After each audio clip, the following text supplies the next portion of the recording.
La reprise de la Ligue 1, la Ligue des talents. Certains l'appellent la Ligue des fermiers, mais oui, la Ligue des fermiers a donné notamment des corrections à la première Ligue anglaise. En tout cas, on avait hâte de voir sous quel format cette Ligue 1 va-t-elle reprendre. En plus de ça, on sait également qu'il y a le lancement de la chaîne Ligue 1+. Il faut donner le maximum de force à cette chaîne Ligue 1+, parce que si cette chaîne Ligue 1+ se développe, c'est également la Ligue 1 tout bonnement qui va se développer. C'est tout un écosystème qui dépend notamment de ce système-là, qui dépend exactement des droits télévisuels. Il faut leur donner le maximum de force. En tout cas, bienvenue sur la chaîne Parisienne Football. Merci d'être de plus en plus nombreux à suivre la chaîne. Merci à toutes les personnes qui prennent une seconde pour mettre le petit pouce bleu pour aider au référencement de la chaîne. Et merci à toutes les personnes qui, comme d'habitude, décident d'aller même beaucoup plus loin en s'abonnant à la chaîne. Oui, la Ligue 1 reprend ses droits et il y a beaucoup de questions. Le Paris Saint-Germain, quel Paris Saint-Germain allons-nous avoir droit? Parce qu'on sait que le Paris Saint-Germain a eu également aussi une saison très très longue. Ils ont joué la finale de la Ligue des Champions, mais également ils ont enchaîné avec la Coupe du Monde des clubs. Est-ce que le Paris Saint-Germain sera toujours autant en forme que la saison dernière, en n'ayant eu que 3 semaines de repos afin de pouvoir disputer après la saison 2025-2026? Il y a également des questions sur les suiveurs, ce qu'on attend qu'ils amène de la concurrence au Paris Saint-Germain, c'est l'Olympique de Marseille. L'Olympique de Marseille a dépensé énormément, a été très actif sur le marché des transferts afin de pouvoir se renforcer. Est-ce que les renforts qui sont arrivés du côté de l'OM seront suffisants afin de pouvoir réduire l'écart, voire même aller beaucoup plus loin que réduire l'écart, aller peut-être rechercher aussi un peu à concurrencer le Paris Saint-Germain? On a même peur en disant le terme concurrencer parce que certains me disent Parisien Football, il n'y aura aucune équipe au monde qui viendra concurrencer le Paris Saint-Germain et l'AS Monaco qui a un doux rêve. Le rêve également de venir se mêler dans cette bataille au titre. Oui, l'AS Monaco, pour l'instant, à l'heure où on parle, parce que oui, on n'est que le 17 août, il reste encore plus de 13 jours, voire 14 jours avant la fin du mercato. Et oui, pour l'instant, Akilouche est toujours présent dans cette équipe de l'AS Monaco. Ben Seguir, toujours présent dans l'équipe de l'AS Monaco. Il y a aussi des renforts et des renforts de poids. Des renforts tels que Paul Pogba. Oui, il est arrivé, la pieuvre est arrivée et on attend de le voir à l'œuvre. On l'attend plutôt vers fin septembre, début octobre parce qu'il faut qu'il retrouve une condition physique en dessous. Fati, le talentueux Barcelonais qui est un peu en baisse de rythme, est-ce qu'il sera en mesure de reprendre la mesure de la croissance dans cette équipe de l'AS Monaco? Elle est là aussi la question des équipes qui pourraient être des équipes surprises. Le Paris Football Club, oui, le PFC qui est détenu par la famille la plus riche de France avec une fortune estimée à hauteur de 172 milliards de dollars. C'est la famille Arnaud. Ils sont tellement riches, ils sont friqués. Et s'ils veulent exactement construire la plus belle équipe de Ligue 1, ils ont largement les moyens financiers de la rêve. Sans plus autant tarder, ce qu'on va faire, regardez-moi ici, les bookmakers. Les bookmakers ont donné exactement qui ils pensent va remporter la Ligue 1 française. Et c'est sans aucune surprise le Paris Saint-Germain. Ils mettent en première position. L'AS Monaco arrive en deuxième position. L'équipe de l'Olympique de Marseille arrive à la troisième position. Mais ce qui est également impressionnant, c'est les écarts. Quand tu vois un peu l'équipe du Paris Saint-Germain, je ne vois pas exactement le détail, mais ils sont quasiment à 12, alors que l'équipe de l'Olympique de Marseille est quasiment à 13, alors que l'équipe de l'AS Monaco est à 13 et l'équipe de l'Olympique de Marseille est derrière à la troisième position. Lille arrive à la quatrième position, l'OGC Nice à la cinquième et Lyon à la sixième position. D'accord, pas d'accord? Dites-moi ça ici en zone commentaire. Comme ça, moi, je vous donnerai également ma perception. Et sans plus trop tarder, ce qu'on va faire, c'est qu'on va regarder l'équipe notamment qui fait rêver beaucoup de personnes en Ligue 1. Comment est-ce qu'elle a progressé et qu'est-ce qu'elle risque d'apporter à la Ligue 1? C'est le Paris Saint-Germain. Oui, Paris, avec un effectif qui a augmenté en valeur croissante. Le Paris Saint-Germain avec une valorisation à 1,2 milliard en termes d'effectifs. Oui, le Paris Saint-Germain qui a un effectif de 30 joueurs, une moyenne d'âge qui fait partie des plus faibles, des plus bas en termes de moyenne d'âge, avec une moyenne d'âge de 24,9 ans. Quand vous regardez aussi un peu les joueurs étrangers, il y a 19 joueurs étrangers avec un pourcentage de joueurs étrangers de 63,3%. On a quand même beaucoup de joueurs qui ne sont pas français dans l'équipe du Paris Saint-Germain. Et quand on regarde un peu le nombre de joueurs qui évoluent en sélection nationale, on en a 21 avec une balance des transferts négatifs à hauteur de moins 97 millions d'euros à l'instant où on parle. Parce qu'il faut également garder à l'esprit qu'il y a Nordi Mukele qui vient de partir, qui n'est sûrement pas inclus dans cette balance des transferts. Donc du coup, ce qui va encore plus réduire cette balance négative de 12 millions parce que Nordi Mukele va prendre la décision de Sunderland pour la coquette somme de 12 millions d'euros, une belle vente pour le Paris Saint-Germain. Donc du coup, quand on regarde un peu aussi les éléments qui sont arrivés au Paris Saint-Germain, il y a eu de l'investissement. Oui, Lucas Chevalier qui arrive en provenance du LOSC pour un transfert qui est estimé à hauteur de 40 millions d'euros sans pour autant inclure les bonus ainsi que les primes. Si on inclut les bonus et les primes, on estime le transfert à hauteur de 55 millions d'euros, bonus inclus. Il y a également eu un transfert que je vous ai reporté ici sur la chaîne Parisienne Football, Renato Marine. J'ai été l'un des premiers à vous parler de son transfert. Oui, Renato Marine est arrivé libre en provenance de l'AS Rome. Il a décidé de signer son premier contrat pro avec le Paris Saint-Germain. C'est un gardien qui a la double nationalité italo-brésilienne, en tout cas. Et là, exactement, il va falloir voir comment est-ce qu'il va se développer avec le Paris Saint-Germain. Il est jeune, il a encore le temps. Il y a Zabarni, le dossier le plus long du siècle, le dossier que le Paris Saint-Germain attendait avec impatience, le dossier que les Parisiens attendaient avec impatience. Il est transféré pour la coquette somme de 63 millions d'euros en provenance de Bournemouth. Donc, du coup, nous aussi, il va falloir garder un œil sur lui. Il est impressionnant. Il est très, très bon. Il défend en avançant. Il ne défend pas en reculant. C'est un joueur qu'il faudra également garder un œil dessus. Et lui, dont je vous ai parlé, il revenait de près du côté en provenance du Bayern Leverkusen. C'est Nordi Mukele. Il va partir du côté de Sunderland pour 12 millions d'euros. Carlos Soler qui revient de près en provenance de West Ham, il ne devrait pas non plus faire long feu au Paris Saint-Germain. Il va très rapidement partir. Quelle destination? On verra. Je vous tiendrai informé ici même sur la chaîne Parisienne Football. Renato Sanchez en retour de près de Benfica. Il ne devrait pas rester non plus. Marco Asensio, même chose. Aston Villa, il va repartir très prochainement. Il y a une très grosse convoitise de la part notamment des équipes du côté de la Turquie. On verra si le transfert va avoir lieu. Et Randal Kolo Muani, il va prendre également, lui, très rapidement la destination de la Juventus. Il revient de la Juventus, il va repartir vers la Juventus avec un prêt et qui aura aussi une option, une obligation d'achat qui sera allouée au prêt. Donc, du coup, le Paris Saint-Germain va très, très bien travailler et très, très bien également vendre. Est-ce qu'il va y avoir des renforts supplémentaires? Elle est aussi là, la question. Quand on regarde actuellement l'homme qui a guidé le Paris Saint-Germain, Luis Enrique, il a été impressionnant. Il a permis au Paris Saint-Germain de réaliser la saison la plus fantastique de son histoire. Il est l'entraîneur le plus légendaire de l'histoire du Paris Saint-Germain. Cela ne fait absolument aucun doute. Et il a fait des choix forts, notamment le choix d'écarter Donnarumma parce qu'il ne compte plus sur Donnarumma sur la saison prochaine. Est-ce que c'est une situation risquée? Parce que certains supporters parisiens ont du mal à la comprendre. Moi, j'ai du mal à la comprendre, mais c'est l'entraîneur quand même qui a fait gagner au Paris Saint-Germain les plus gros trophées de son histoire. Donc, du coup, il faut lui donner exactement le bénéfice même du doute. Et quand on regarde un peu la balance des transferts, comme je vous ai dit, en termes de revenus, 6 millions de revenus contre 103 millions de dépenses, ce qui fait une balance négative de 97 millions d'euros. Et ça aussi, il faut garder à l'esprit qu'il y a aussi des transferts Nordi Mukele qui n'est pas inclus là-dedans, ce qui va réduire encore de 12 millions la somme notamment qui a été perçue par le Paris Saint-Germain et qui va réduire de 12 millions d'euros exactement la balance des transferts.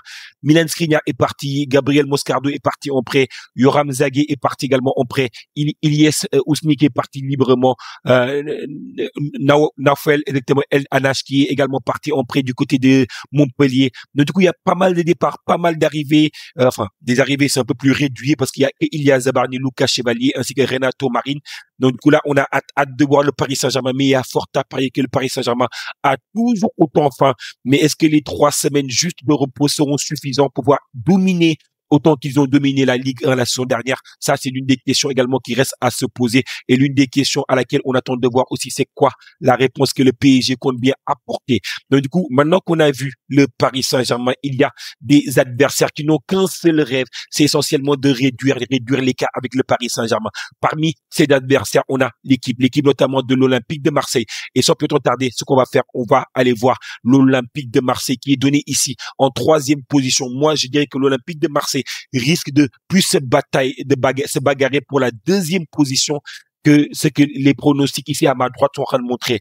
Moi, quand je regarde un peu l'équipe de l'Olympique de Marseille, c'est un effectif qui est valorisé à hauteur de 346 millions d'euros.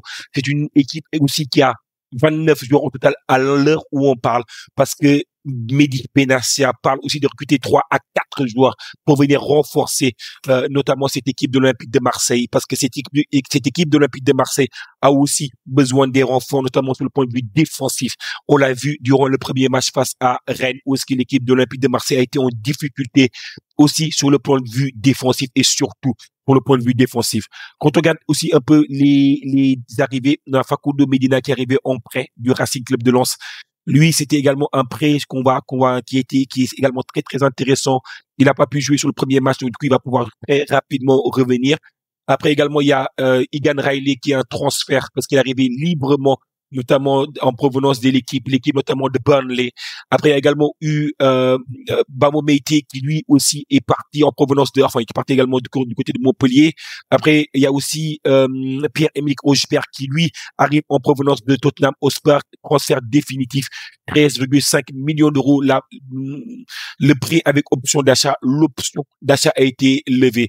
Après, il y a également un retour de prêt d'Azedine Ounahi qui devrait également aussi partir. Angel Gomez qui est arrivé librement en provenance du LOSC. Après, le plus gros transfert de l'histoire de l'Olympique de Marseille, c'est Igor Pachaou qui arrive en provenance du Feyenoord pour une somme qui est estimée autour de 33-35 millions d'euros. Donc, du coup, là, il est encore blessé pour l'instant. Donc, du coup, on attend qu'il revienne et c'est un peu compliqué de voir que l'Olympique de Marseille a quand même pris le risque de transférer un joueur qui est blessé. C'est un bon joueur, c'est un joueur qui est un faux follet, c'est un joueur qui est capable de dribbler, il est très très bon dans le dribble court, mais également il est très très bon dans les frappes lointaines. Est-ce que ça va être le pendant, le joueur qui va essayer d'apporter ce que Mason Greenwood apporte à droite, lui il va essayer de l'apporter sur le couloir gauche. Après il y a également eu d'autres arrivées définitives telles que celui de Jonathan Rowe qui est arrivé en provenance de Norwich, également Timothy Weah qui est arrivé en prêt en provenance de la Juventus de Turin, avec également une option d'achat qui est également inclus dans le prêt. Il y a aussi eu l'arrivée le Neil Mopé qui est arrivé aussi avec un transfert estimateur de 4 millions d'euros. Pierre-Emerick Aubameyang qui est arrivé libre en provenance de Al-Qadsia. Donc du coup il y a eu beaucoup d'arrivées. En termes de revenus, l'Olympique de Marseille a connu 49,4 millions de revenus. Et les dépenses, c'était 65 millions d'euros dépensés sur le marché des transferts, ce qui fait une balance de dépenses qui est de moins 15,60 millions d'euros. Marseille, a beaucoup investi sur le marché des transferts parce que Marseille aussi a pas mal vendu notamment des joueurs tels que Luis Enrique qui est parti du côté de l'Inter Milan pour une somme estimée entre 23 et 25 millions d'euros. Quentin Merlin qui est parti lui aussi pour 13 millions d'euros pour Rennes. Amar Dedic qui est également parti pour 100 000 euros. Également Valentin Roger qui est parti du côté de Rennes pour 5 millions 500, ainsi qu'Ismaël Koné qui est parti lui en prêt pour 2 millions 500. Donc du coup, faut voir exactement comment est-ce que son prêt va se passer du côté de Sassuolo. Donc du coup, moi je pense que cette équipe de l'Olympique de Marseille a connu des renforts qui étaient très très intéressants, des renforts qui vont apporter à cette équipe de l'Olympique de Marseille. Moi je vois que je me dis quand si ces renforts-là sont intégrés à très très rapidement dans le collectif, et s'il y a des renforts supplémentaires qui arrivent sur le point de vue défensif, moi je vois une équipe de l'Olympique de Marseille qui est capable d'aller chercher la 2e place dans cette Ligue 1. Mais malgré que le premier match soit très très mal passé pour eux, moi je pense que cette équipe de l'Olympique de Marseille là bataillera pour la 2e place avec notamment une autre équipe que nous attendons qu'elle soit aussi dans la bataille. C'est l'équipe notamment de l'AS Monaco. Parce que comme vous le savez, l'AS Monaco a aussi beaucoup connu exactement d'investissements positifs sur le marché des transferts. L'AS Monaco que nous on va aussi voir actuellement qui est donné ici par les pronostics à la 2e place en Ligue 1. Moi je pense que cette équipe de l'AS Monaco, parfois on ne sait jamais à quoi s'attendre de cette équipe-là. En termes de collectif, ils ont un effectif qui est de 30 joueurs avec une moyenne d'âge de 25,1. Il y a beaucoup de joueurs étrangers dans cette équipe-là. Il y a très peu de joueurs français. Là, dans le site Transfermarkt, il dit que c'est que 100% de joueurs étrangers, alors que je suis impressionné parce qu'il y a quand même aussi des joueurs tels que Pogba qui est venu, qui est un international français. Donc quand on regarde un peu les arrivées, on a Lucas Hardeki qui est arrivé en provenance du Bayern Leverkusen pour 3 millions d'euros. Donc du coup, il va venir également renforcer, en plus de Philippe Colm, qui est également présent dans le collectif, le poste de gardien de but. Eric Dyer, qui arrive en provenance du FC Bayern Munich, a également marqué durant son premier match. Donc du coup, là aussi, il est arrivé en provenance du Bayern Munich, librement ici. Donc du coup, il faut voir aussi Paul Pogba qui lui recherchait un projet sportif après son contrôle positif contre le dopage. Donc du coup, là, maintenant qu'il est arrivé, il est venu apporter aussi sa qualité. Il va falloir voir comment est-ce qu'il va revenir parce que ça fait très longtemps qu'il n'a pas joué au football, 18 mois. Où est-ce qu'il n'a pas joué au football? Là, il est dans un processus de réathlétisation. Moi, je pense que Paul Pogba, ça va être l'une des attractions à regarder dans cette Ligue 1-là. Après, il y a également Mamadou Koulibaly qui est arrivé en provenance aussi, enfin, qui est également un transfert interne du côté de l'AS Monaco, qui vient exactement du U21, qui retrouve exactement l'équipe 1 de l'AS Monaco. Et il y a également un prêt avec option d'achat de Ansu Fati. Ça va être l'un des bijoux de la Ligue 1, l'un des joueurs qu'on va voir exactement comment est-ce qu'il va s'intégrer même dans cette Ligue 1. En tout cas, on a hâte de voir comment est-ce que Ansu Fati qu'est-ce qu'il va apporter à cette Ligue 1. Est-ce qu'il va ne pas se blesser? Ça, c'est l'un des éléments clés pour Ansu Fati parce qu'on sait très bien que c'est un excellent joueur. Après, également aussi un autre joueur qui est arrivé aussi, c'est un transfert interne, Lucas Michel, qui est également arrivé en provenance des U21 de l'AS Monaco. Et donc, du coup, ça, c'est également, quand tu vois un peu l'AS Monaco, ils sont restés très calmes sur le marché des transferts. Ils ont connu des revenus à hauteur de 23 millions et des dépenses très peu.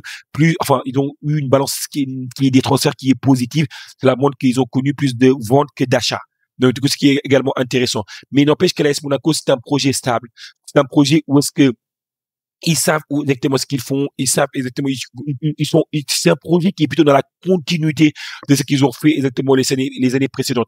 Et pour moi, l'AS Monaco, je vois, c'est une équipe qui va batailler avec l'Olympique de Marseille pour aller chercher la 2e place de la Ligue 1.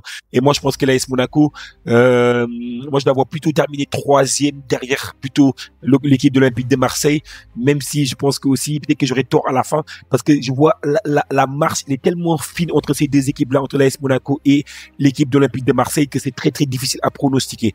Après, il y a aussi une équipe que j'estime être une équipe surprise, c'est l'équipe notamment du Paris FC.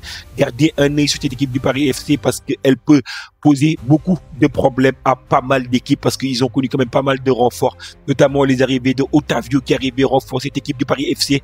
Et faut voir aussi comment est-ce que cette équipe-là, elle va un peu surprendre. Elle a connu une balance négative parce qu'elle a tellement dépensé. Elle a à l'heure où on parle actuellement, c'est moins 44 millions d'euros de balance concernant exactement le Paris FC. Otavio est arrivé pour un transfert estimé à hauteur de 17 millions d'euros. Moïse Simon est arrivé également pour un transfert estimé à hauteur de 7 millions d'euros. William Goebbels qui est arrivé pour un transfert estimé à hauteur de 9 millions d'euros. Noah Sangui, 9 millions 500. Thibaut Desmet qui est arrivé également 1 million 500. Et donc, du coup, c'est pour ça que je me dis, écoutez, cette équipe du Paris FC, il faudra faire très attention à cette équipe du Paris FC parce qu'elle pourra jouer un peu les troubles faits. Et je pense qu'elle va terminer dans la première moitié de tableau. La famille Arnaud veut marquer un peu la Ligue 1, elle veut jouer un peu les troubles faits et je pense qu'elle investit intelligemment. Qu'est-ce que vous en pensez? Est-ce que vous êtes d'accord avec mon classement? Paris Saint-Germain 1, 2e Olympique de Marseille, 3e l'AS Monaco, ou est-ce que vous n'êtes pas d'accord du tout? On est là pour débattre. Dites-moi ça en zone commentaire. En tout cas, merci d'être de plus en plus nombreux. Merci à toutes les personnes qui vont prendre une seconde pour mettre le petit pouce bleu. Et merci à toutes les personnes qui prendront également le temps de s'abonner à la chaîne Parisian Football. Merci et à très bientôt. Et vive la Ligue 1. On a hâte de voir qu'est-ce que la Ligue 1 nous réserve. La Ligue des talents, la Ligue des fermiers. Mais la Ligue des fermiers, elle a corrigé toute l'Europe cette année. En tout cas, à très bientôt la team pour d'autres vidéos. Ciao.